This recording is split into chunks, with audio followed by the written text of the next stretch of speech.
my name is Fraser Simons. This is my channel, Springboard Thought. Today I'm going to be talking about a pretty new book that came out from Liane Moriarty of Big Little Lies fame. You might have seen it on HBO. She has a new book out called Apples Never Fall. And I actually quite like this book. I wasn't sure what to expect because I had seen Big Little Lies and I had somehow conflated this author with somebody else who I had read a lot and thought was fine but not great. But when I looked through their bibliography, the only book I recognized was Big Little Lies, which I hadn't read, I'd only watched.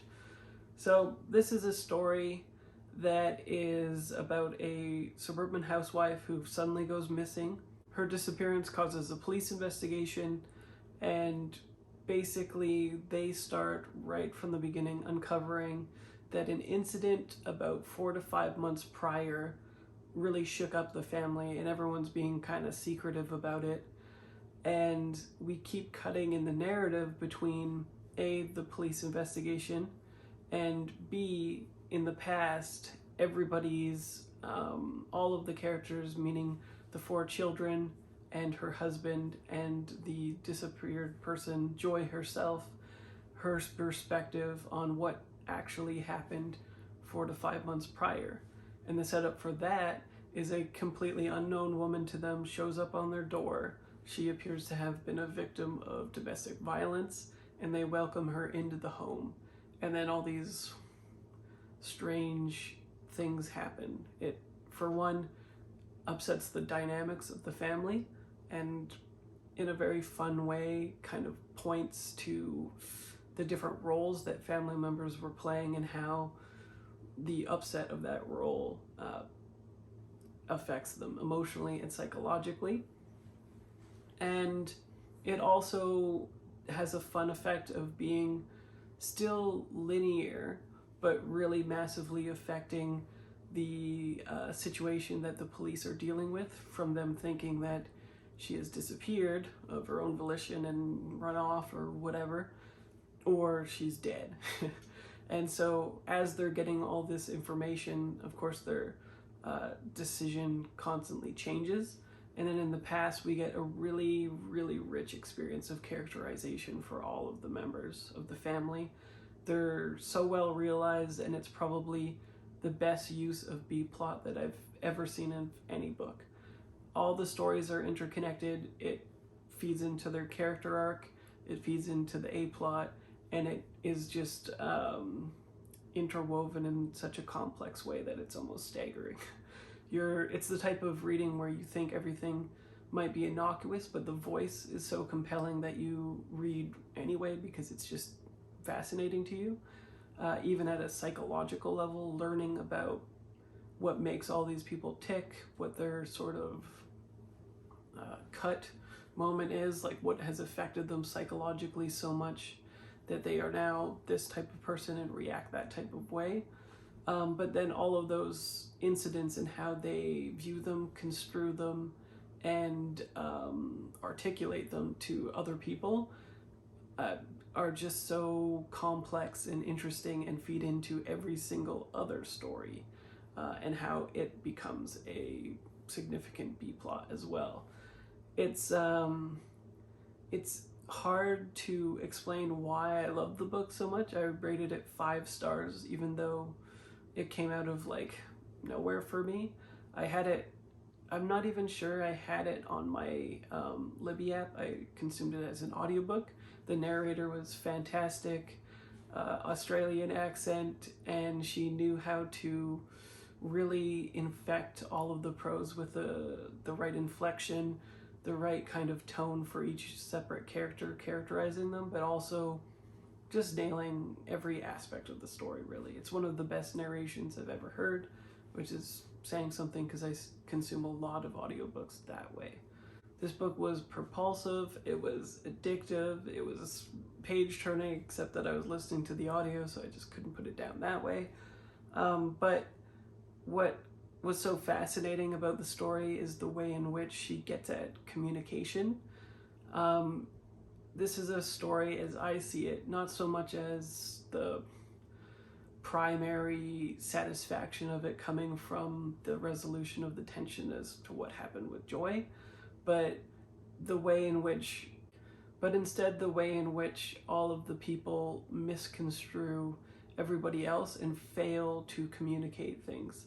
They internalize generally the wrong thing, and then because they don't have effective communication skills, kind of bowl into situations that they wouldn't otherwise have.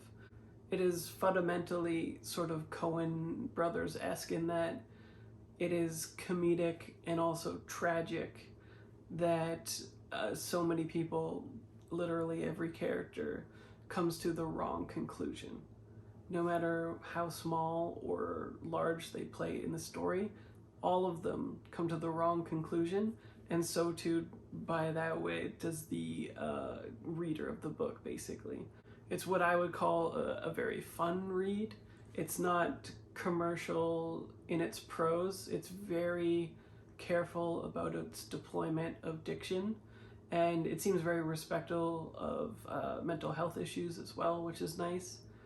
And it goes into some really complex dynamics with each of the characters, especially the siblings and their relationship to the parents and how memory plays a part in that, which is something that I'm particularly susceptible to, basically, because the older I get, the more that I look on to my childhood with not rose-colored glasses, but more of an unfavorable light, which is somewhat unfair to my parents.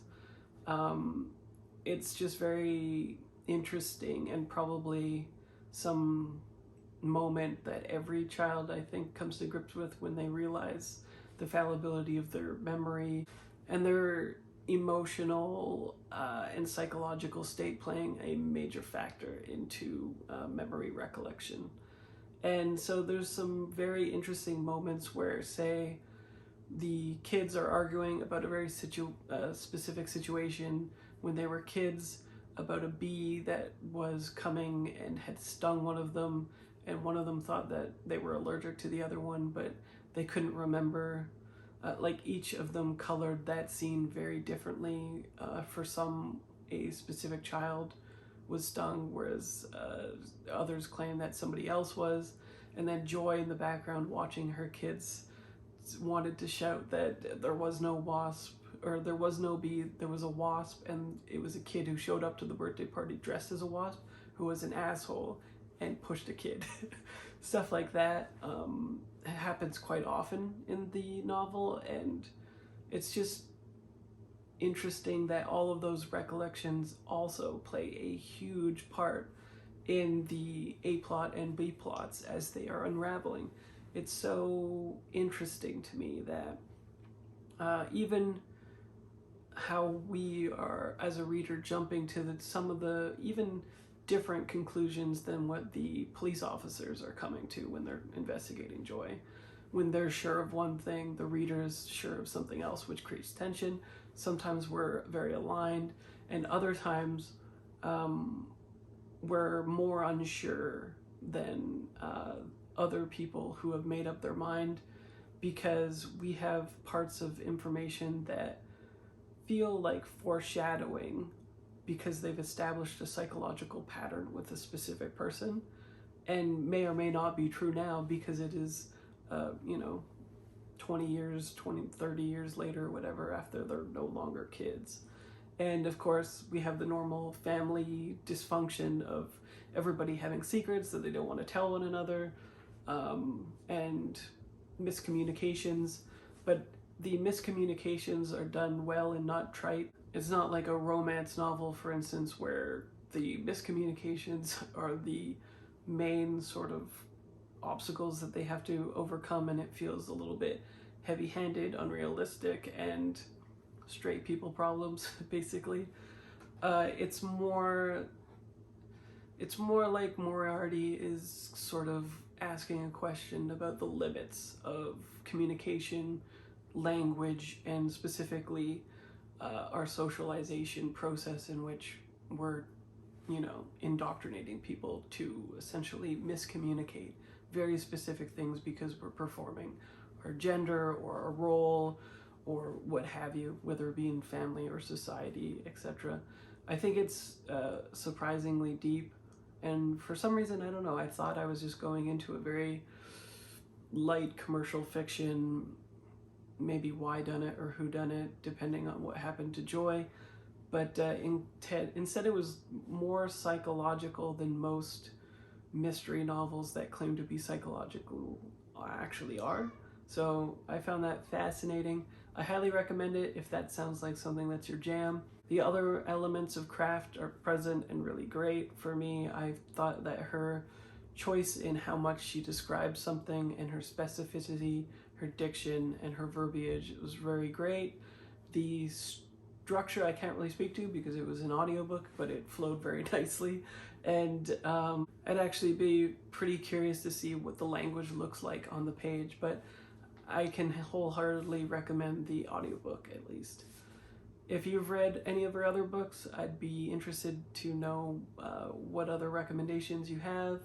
Have you read Big Little Lies? Does it hold up to the HBO show? Because I really liked the HBO show, and I'm a little bit worried that this might be a case of the show adaptation being better than the book for once, or not once, because I can think of a lot of instances where that happened, but an instant like it. And otherwise, if you have any thoughts, comments, or queries about what I was talking about with this book, let me know and we'll have a little chat about it. See you later.